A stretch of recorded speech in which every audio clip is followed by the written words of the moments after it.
नमस्कार, मैं शिवानी रतूड़ी आर्यभट्ट टाइम्स में आपका स्वागत करती हूँ।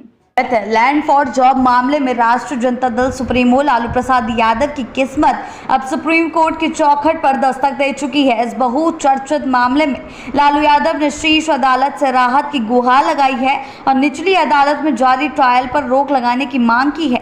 शुक्रवार को सुप्रीम कोर्ट की जस्टिस एम सुंदरेश और जस्टिस एन कोटेश्वर सिंह की बेंच इस याचिका पर सुनवाई करेगी। यह सुनवाई महज कानूनी प्रक्रिया नहीं बल्कि लालू यादव के राजनीतिक वजूद के लिए भी निर्णायक मानी जा रही है। इससे पहले दिल्ली हाई कोर्ट ने 29 मई को लालू की इसी मांग को खारिज करते हुए स्पष्ट शब्दों में कहा था कि निचली अदालत में चल रही कार्यवाही पर रोक लगाने का कोई ठोस आधार नहीं है। हाई कोर्ट ने सीबीआई की एफआईआर रद्द करने की मांग पर भी सीबीआई को नोटिस जरूर भेजा, लेकिन ट्रायल पर कोई रोक नहीं लगाई। लालू यादव ने अब उसी आदेश को सुप्रीम कोर्ट में चुनौती दी है जहां से उन्हें अंतरिम राहत की उम्मीद है।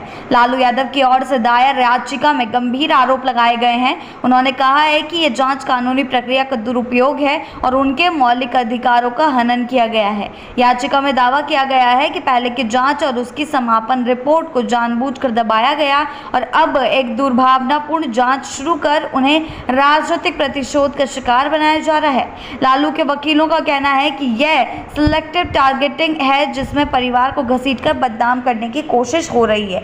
गौरतलब है कि land for job case UPA 1 के दौर 2004 से 2009 से जुड़ा हुआ है, जब लालू प्रसाद यादव केंद्र में रेल मंत्री थे। आरोप है कि इस दौरान कई लोगों को रेलवे में बिना वैध प्रक्रिया की नौकरी दी गई और इसके बदले लालू यादव के परिवार या उनसे जुड़े लोगों के नाम पर जमीन ली गई। जी हाँ, इस तरीके का कांड जो है उस समय सामने आया था, लेकिन अब बताया जा रहा है कि जांच एजेंसियों के अनुसार ये ज़मीनें बाजार मूल्य से काफ़ी कम दरों पर लिखवाई गई थी, जिसमें सवाल खड़े हुए कि कहीं ये नौकरी के बदले ज़मीन का संगठन घोटाला तो नहीं। इस प्रकरण में दो प्रमुख जांच एजेंसियां सक्रिय हैं, सीबीआई और ईडी। सीबीआई इस मामले के आपराधिक पक्ष की जाँच कर रही है, जबकि ईडी इसे मनी लॉन्ड्रिंग के नज़रिए से देख रही है। दोनों ही एजेंसियों ने इस मामले में कई तरीके की चार्जशीट दाखिल कर दी है। आरोपियों की सूची में लालू यादव के साथ साथ उनकी पत्नी राबड़ी देवी, बेटी मीसा भारती, बेटा तेजस्वी यादव और कई अन्य रिश्तेदार एवं करीबी भी शामिल हैं। हालांकि सभी आरोपी फिलहाल जमानत पर बाहर है।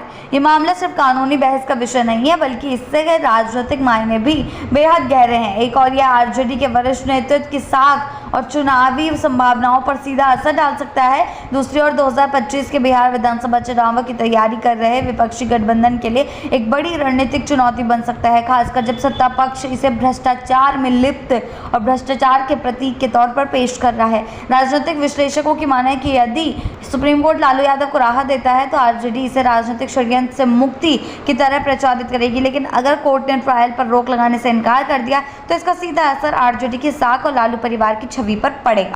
ऐसी ही अपडेट्स के लिए जुड़े रहें आर्यभट्ट टाइम्स के साथ ही चैनल को सब्सक्राइब करना ना भूलें और हमारी फेसबुक और वेबसाइट के साथ भी जरूर जुड़ें।